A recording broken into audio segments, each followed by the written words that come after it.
하나님 말씀 고린도전서 7장 29절입니다. 형제들아 내가 이 말을 하노니 그때가 단축하여진 고로 이후부터 안에 있는 자들은 없는 자 같이 하며. 그 처녀 그들에 대한 그 교훈을 주면서요, 특별히 결혼에 대해서 형제들아 내가 이 말을 하노니 그때가 단축하여진 거로 이후부터 안에 있는 자들은 없는 자 같이 하며. 인생이 짧다 이것을 얘기하고 있습니다. 여러분들 인생이 짧은데 그 짧은 인생 가운데서 그 하나님의 일에는 관심이 없고 결혼 생활에만 그런 관심을 두는 거. 결혼 생활을 해야 되죠, 여러분들. 결혼 생활을 해야 되고, 그 다음에 그 결혼도 해도 괜찮고, 하지만은 그러나 하나님의 일에는 아무 관심이 없고, 오로지 그 정욕적으로 그런 결혼 생활을 하는 자들에 대해서 이야기를 하고 있는 겁니다. 그때가 단축하여진 거로 인생은 짧다는 겁니다. 인생 짧은 기간에 너희가 그런 정욕적인 부부 생활이라 할지라도 정욕적인 것만 추구하는 그런 인생이 아니고 하나님을 위해서 이렇게 헌신할 수 있는 그런 결혼 생활을 유지하면서도 하나님의 일을 할 수 있는 그런 모습으로 너희가 살아야 된다, 이것을 이야기하고 있는 거죠. 30절입니다. 우는 자들은 울지 않는 자 같이 하며, 기쁜 자들은 기쁘지 않은 자 같이 하며, 매매하는 자들은 없는 자 같이 하며, 세상 물건을 쓰는 자들은 다 쓰지 못하는 자 같이 하라. 이런 이 모든 내용, 이 세상의 외형은 지나갑니다. 이 세상, 이거 외적인 거라는 거죠. 그러니까 일종의 무대와 같다. 이 세상은 무대와 같다. 그래가지고 연극이 끝난 다음에 그거 다 사라지지 않습니까? 그같이 우리의 이 짧은 인생도 그렇다는 거죠. 이 세상의 외형은 지나갑니다. 그런데 우리는 어떻게 생각하냐면, 이런 그 세상 물질 쓰는 거를 그냥 영원히 사는 줄 알고 쓴단 말이에요. 영원히 살 줄 알고 모으고, 영원히 살 줄 알고 쓰고. 그러니까 이 세상은 잠깐이다, 이 세상의 외형은 지나감이라, 이런 의식이 없다는 거죠. 그런 의식이 없는 가운데서 자기는 안 죽는 줄 알고, 그렇게 하는 가운데서 하나님의 일은 하지 않고, 어떤 사람은 이 사도 바울 같은 경우에는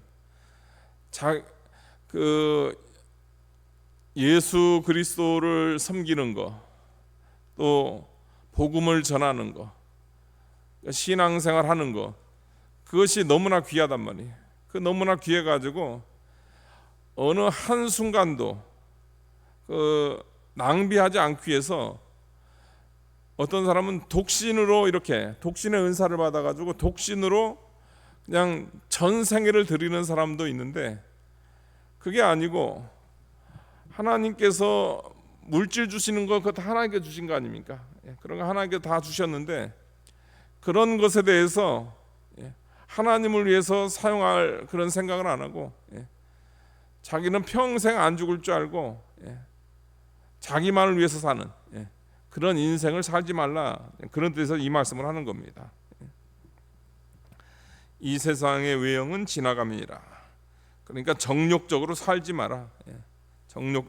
부부 생활도 정욕적으로 하지 말고, 또 물질 생활도 뭐 그냥 자기는 이 세상 뭐 영원히 살 사람처럼 그런 식으로 하지 말고, 이 세상의 외형, 이 외형은 지나가는 것이기 때문에, 잠깐 있는 것이기 때문에, 육체는 짧기 때문에 우리가 거기에 맞는 그 삶을, 정욕적인 삶이 아닌 때를 아껴가지고 하나님의 일을 하는 그런 지혜로운 삶을 살아라, 이렇게 이야기하고 있는 거죠.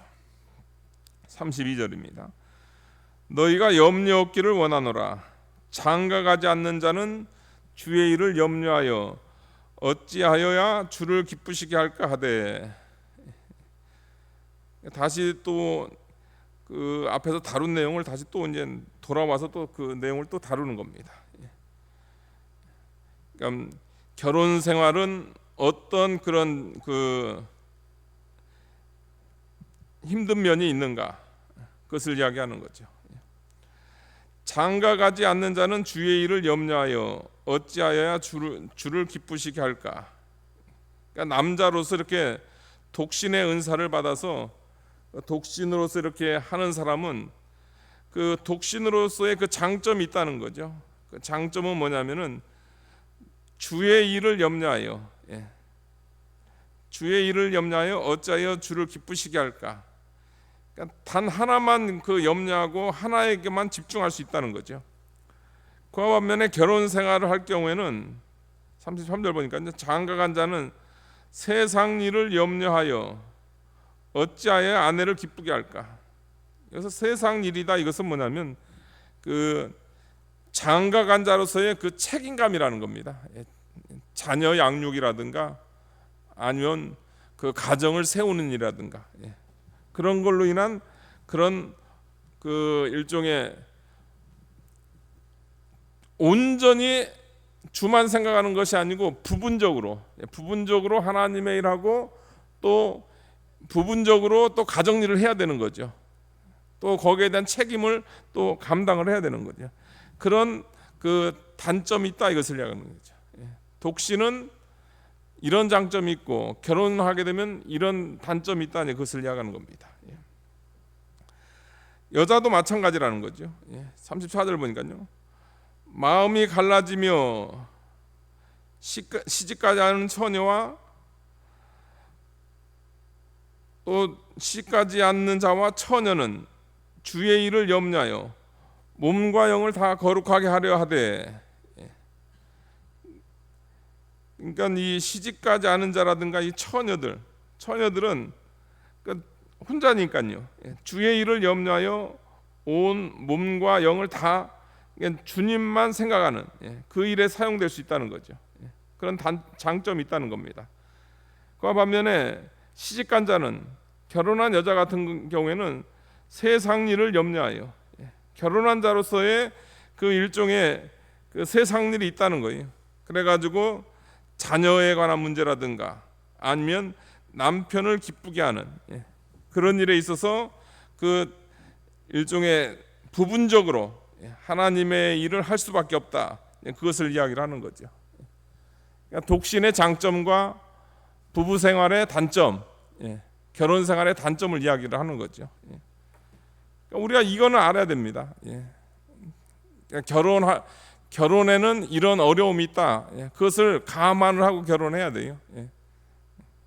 또 결혼에는 부분적으로 우리가 하나님의 일을 할 수 있는 거지 전무할 수 없다, 또 우리가 그걸 또 인정을 해야 됩니다. 그렇다고 해가지고 독신으로 사는 사람이 뭐 독신으로 살면 무조건 다 하나님을 기쁘시게 할 수 있는가? 그것도 아니죠, 여러분들. 여기서 말하는 것은 뭐냐면 독신으로 사는 남녀가 그의 마음가짐이 뭐냐면 주의 일을 염려하는 그런 경건한 모습으로 있을 때 그게 유익이 되는 거예요. 그게 아니고 이기주의로. 그러니까 다른 거, 남편이 있음으로 인한 귀찮음, 아니면 자녀가 있음으로 인한 귀찮음, 그런 거 싫어가지고 결혼 생활 안 하는 거, 그거는 아주 그거는 뭐 어느 짝에 쓸데없는 사람입니다. 그건 뭐 세상에 쓸데없는 사람이에요. 그러니까 다 자기 중심이고 자기 정욕적이잖아요. 그거는 결혼해가지고 부분적으로 하나님의 일 하는 사람만도 못하는 거죠. 그렇게 하느니 결혼해가지고 조금 주의 일을 하더라도 결혼하는 게 낫다, 이제 그것을 이야기하고 있습니다. 그러나 주님의 일을 염려하는 그런 면에 있어서는 독신의 장점이 있고 결혼은 부분적으로 주님의 일을 염려하는 그런 점이 있다, 그것을 이야기를 하는 거죠. 35절 보니까요, 내가 이것을 말하면 너희의 유익을 위함이라. 이 이야기를 잘 들어야 된다는 겁니다. 사도 바울이 독신이 이렇게 좋은 거니까 독신해라 그 말한 거 아니라는 거예요. 조심하라는 거예요. 그러니까 사도 바울이 자신도 독신이고 또 독신의 장점이 있지만은 사도 바울이 얼마나 신중한지 몰라요. 이 이야기를 잘못 들어가지고 잘못 해석해가지고 지금 로마 캐톨릭이 저렇게 심각한 그 오류에 빠져 있잖아요. 신부라든가 그 수녀들이 독신의 은사도 없는데 그 독신을 해가지고 그 많은 그 성적 문제가 발생하는 이유가 거기에 있는 거죠. 그러니까 사도 바울은 내가 이것을 말하면 너희의 유익을 위함이다. 너희에게 올무를 노래함이 아니니 오직 너희로 하여금 이치에 합당하여 흐트러짐이 없이 주를 섬기게 하려 함이라. 오직 너희라 이치에 합당하여 흐트러짐 없이 주를 섬기게 하려 함이라. 이치에 합당하고 흐트러짐이 없는 건 뭐냐면 여러분들 은사라는 겁니다. 은사. 그러니까 남자로서 여자로서 독신이 가능하다고 한다면은 독신이 가능하다. 그러니까 하나님께서 그런 걸 주셨다고 한다면은 그걸 그대로 이용해가지고 그 장점이 있거든요. 장가가지 않는 자는 주의 일을 염려하여 어찌하여 주를 기쁘시게 할까?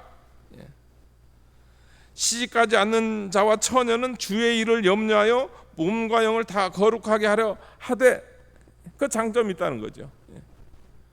그런데 은사도 없는데, 다시 말해서 이치에 합당하게 하지도 않고 흐트러짐이 없이 주를 섬기는 것도 아니에요. 그냥 몸에서는 정욕이 막 일어나는데 옆에서 분위기가 그 신부가 좋아 보이고 옆에서 분위기가 그 수녀가 좋아 보니까 그거 한단 말이에요. 그거 할 경우에는 그걸 인해 가지고 그 시험에 들 수밖에 없다는 거죠. 그러니까 이 일에 있어서 신중해야 된다. 이 일에서 신중해야 된다. 독신의 장점이 있고 결혼의 단점이 있지만은, 그러나 너희가 이 일을 시행할 때는 반드시 그거를 할 수 있는지 없는지 점검해야 된다. 자신이 이것을 감당할 수 있는 사람인지 없는 사람인지 그것을 점검해야 된다. 독신이나 결혼이나 같다 겁니다. 같아요. 독신이 뭐 더 거룩한 것도 아니라는 거예요. 결혼이 뭐 더 그 거룩하지 않은 것, 그것도 아니라는 거예요. 단지 주님의 일에 있어서 독신으로 있으면은 완전히 주님의 일을 할 수 있고, 결혼할 경우에는 부분적으로 주님의 일을 할 수 있다. 그 정도의 차이는 있다. 그것을 이야기하고 있는 거죠. 38절 보니까요. 그러므로 만일 누가 자기의 약혼녀에 대한 행동이 합당하지 못한 줄로 생각할 때 그 약혼녀의 홍기도 지나고 그같이 할 필요가 있거든 원하는 대로 하라. 그것은 죄 짓는 것이 아니니 그들로 결혼하게 하라. 이것은 뭐냐면 이제 결혼 정령기에 있는 그 자녀를 둔 그 부모에게 하는 얘기입니다. 만일 누가 자기의 약혼녀에 대한 행동이 합당하지 못한 줄로 생각할 때, 그 결혼 정령기에 있는 그 자녀를 보니까요, 그러니까 독신의 은사가 없어요. 이게 행동 거지가 결혼해야 될 거예요. 보니까 그 어떤 면에서 이런 이성적인 면에 있어서 독신의 은사가 없는 거란 말이에요. 그리고 보니까 이제 그 결혼의 홍기도 지나고 그같이 할 필요가 있거든 원하는 대로 하라. 그 아이가 결혼을 원하고 또 부모된 입장에서 그것을 바라볼 때 결혼을 저의 애는 은사가 없으니까 그거 괜히 독신 좋아 보여가지고 계속 부모가 독신을 고집하면 안 된다는 겁니다. 그렇게 하지 말고 결혼하는 것은 죄 짓는 것이 아니니 그들로 결혼하게 하라는 거예요. 결혼시키라는 겁니다. 그러니까 그 결혼에 있어서 부모님들이 가져야 될 자세는 뭐냐면 여러분들, 이 자녀 결혼에 대한 부모의 그 책임이 있습니다. 여러분들, 부모 그 권한이 있는 거예요. 여러분들, 니네들이 알아서 해라 이렇게 하면 안 돼요. 여러분들, 니네들이 알아서 해라. 그리고 그 자식들이 부모가 알지 못하는 결혼, 그런 거 하면은 그건 있을 수도 없는 얘기죠. 여러분들, 사소한 일조차도 어떻게 됩니까? 여러분들, 사소한 일조차도 부모에게 물어봐야 되잖아요. 뭐 직장이라든가 아니면 무슨 일이 있다든가, 그래서 부모에게 물어봐야 될 거 아니에요. 근데 그게 아니고 자기 인생의 가장 중요한 그 결혼 문제를 부모 없이 결정한다? 또 부모 의사가 반영이 안 된다? 그거는 여러분들, 그건 성경이 금하고 있습니다. 반드시 자녀 결혼에 대해서는 그 부모가 관여를 해야 된다. 근데 여기서 이야기하는 것은 뭐냐면, 그 사도 바울이 독신에 관한 이런 이야기를 해놓으면은 이게 사람들이 어떻게 되면, 부모들이 독신의 은사가 없는데도 독신이 좋아 보여가지고 강제적으로 아이에게 독신을 강요를 한다는 거죠. 자기 딸에게 독신을 강요를 한다는 겁니다. 그런 일을 해서는 안 된다는 거예요. 자식이랄지라도 그렇게 해서는 안 된다. 그것을 이야기하고 있는 거죠. 27절입니다. 그러나 그가 마음을 정하고 또 부득이한 일도 없고 자기 뜻대로 할 권리가 있어서 그 약혼녀를 그대로 두기로 하여도 잘하는 것이니라.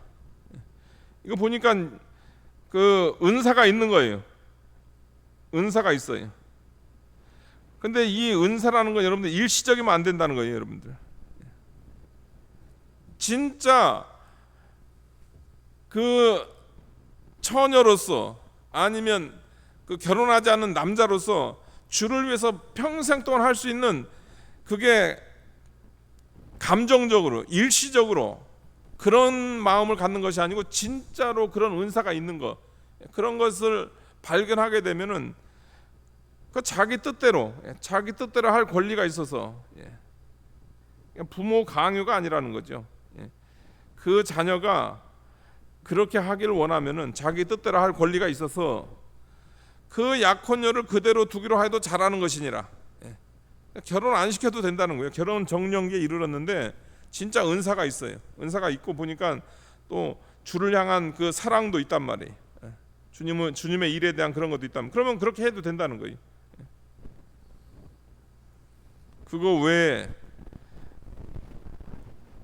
뭐 아무런 그런 뭐 주님을 향한 사랑도 없는데 그냥 결혼하기 싫어하는 거, 그런 거에 대해서는 그 부모들이 기도해야 됩니다. 겉으로 막 너무 편하지만, 명절에 추석에 와가지고 너 결혼했냐 안 했냐, 뭐 애인 있냐 없냐 그런 거 물어보잖아요. 그거 물어보면 애들 스트레스 받으니까요. 그러나 그냥 위에서 기도해 줍니다. 하나님 아버지, 얘 은사가 없네요. 보니까 또 하는 모양이 그 진짜 혼자 이기주의로 그냥 결혼 안 하는 거네요.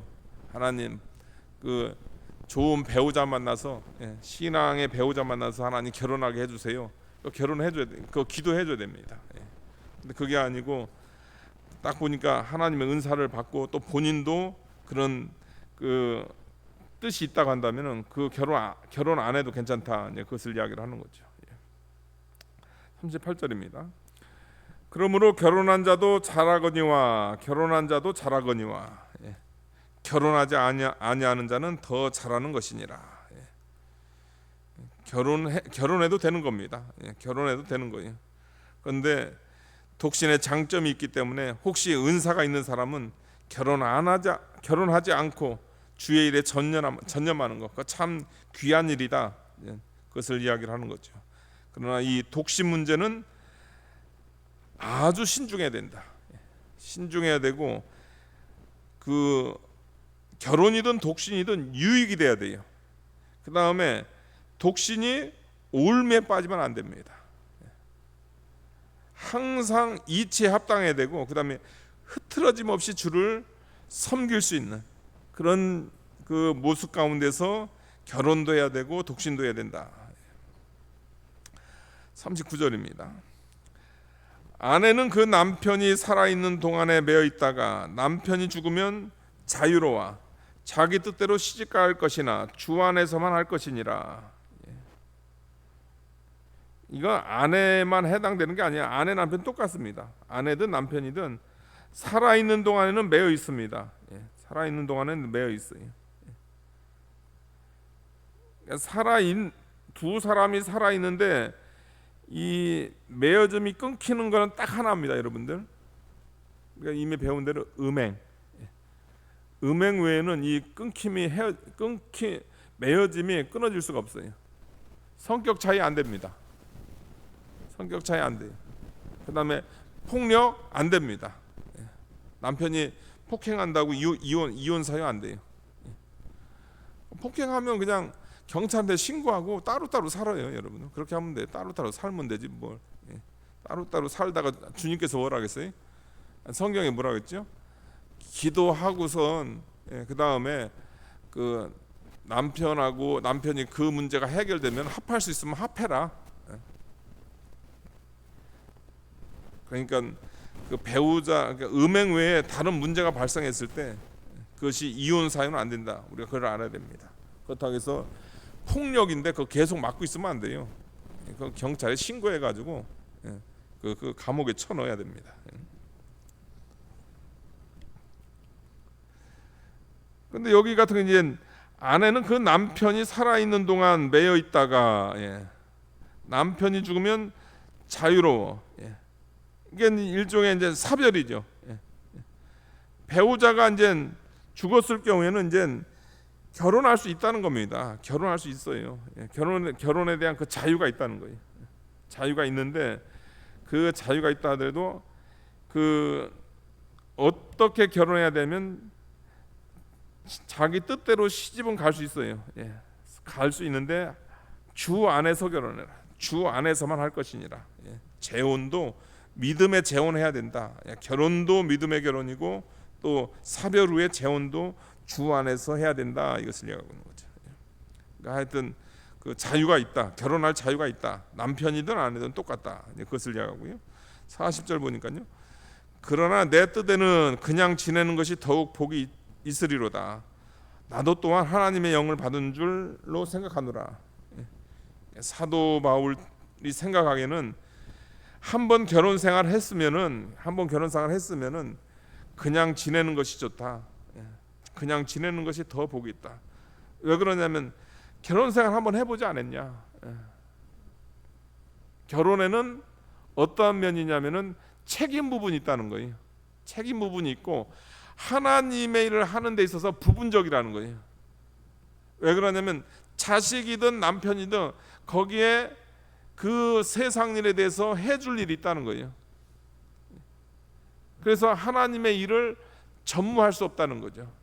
그런데 하나님께서 사별이라는 걸 통해서 하나님께서 그런 환경을 주셨단 말이에요. 그런데 그 주신 환경을 너무 고민 없이 그런 걸 바꾸지 말라는 거예요. 고민 없이 바꾸지 말고 사도 바울 내 뜻에는 사도 생각에는 그냥 지내는 것이 더 복이 있다. 그냥 지내는 것이 복이 있는데 정욕에 대한 그런 것을 감당을 못할 경우는 어떻게 되죠, 여러분들? 결혼할 자유가 있으니까 시집갈 자유가 있고 또 장가갈 자유가 있으니까 결혼하는 게 낫죠. 왜 그러냐면 그 하나님께 주신 결혼이라는 건 좋은 일종의 치유거든요. 이건 치유제입니다, 여러분들. 결혼은 치유제예요. 결혼에 문제가 있는 게 아니고 여러분 인간이 타락한 이유로 타락 때문에 문제가 생겼기 때문에 그 문제 음행죄에 대한 치유책으로서 결혼을 준 거거든요. 그러니까 그 결혼은 뭐냐면 그 음행의 문제를 해결할 수 있는 좋은 치유책이기 때문에 그 치유책을 사용하는 게 낫다는 거예요. 그런데 결혼 안 해도 지낼 수 있으면 그냥 지내는 것이 더 복이 있다. 나도 또한 하나님의 영을 받은 줄로 생각하노라. 사도 바울의 개인적인 의견이긴 하지만, 그러나 사도 바울은 성경을 근거로 하는 말이고 그 다음에 사도로서 하는 말이라는 거예요. 하나님의 영, 성령을 받은 생각, 성령의 감동을 따라서 한 말이라는 거예요. 그러니까 전체적인 그 배경은 성경이고, 그 다음에 성령 하나님께서 감동을 했고, 그 다음에 사도가 얘기한 거예요. 그러니까 이 말은 성경적 권위를 갖는다는 거죠. 그러니까 결혼할 자유가 있다. 결혼해도 된다. 정욕을 못 이길 때는 결혼하는 게 낫다. 그 얘기를 해놓고, 그런데 할 수만 있으면은 그냥 지내는 게 더 좋다. 그냥 지내는 게 더 좋다. 하나님께 주신 그 환경을 너무 쉽게 바꾸지 말라는 거예요. 하나님께 더 헌신할 수 있는 좋은 기회이기 때문에 헌신하는 것이 좋다. 이제 그것을 이야기를 하는 거죠. 그러면서 이제 그 7장 결혼에 관한 부분, 음행 문제를 다루면서 이제 각각의 그 환경 가운데서 어떠한 자세로 우리가 주님을 섬겨야 되는가, 우리가 그 내용 살펴봤습니다. 기도하시겠습니다. 거룩하신 하나님 아버지, 사도 바울이 그의 삶 가운데서 주님을 섬기는 것이 얼마나 귀한지 독신을 통해서 전심으로 평생 하나님을 사랑하는 마음으로 하나님을 경외하는 것이 더 복이 있고, 그런 은사가 없으면은 부분적으로라도 결혼 생활을 통해서 음행죄에 빠지지 않으면서 독신같이 온전하게 주님의 일을 할 수 없지만은 부분적으로라도 주님의 일 하라고, 어떤 환경에서든지 주님의 일에 대한 관심을 가지라고 이 귀한 말씀 주셨습니다. 우리가 결혼 생활하든 또 우리가 돈을 벌든 우리의 모든 생각이 이 세상적인 것, 육적인 것,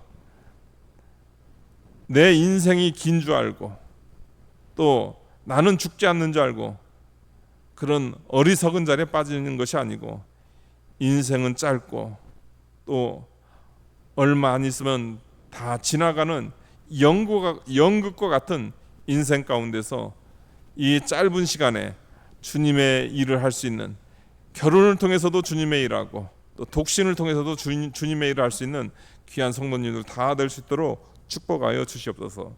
예수님의 이름으로 기도하옵나이다. 아멘.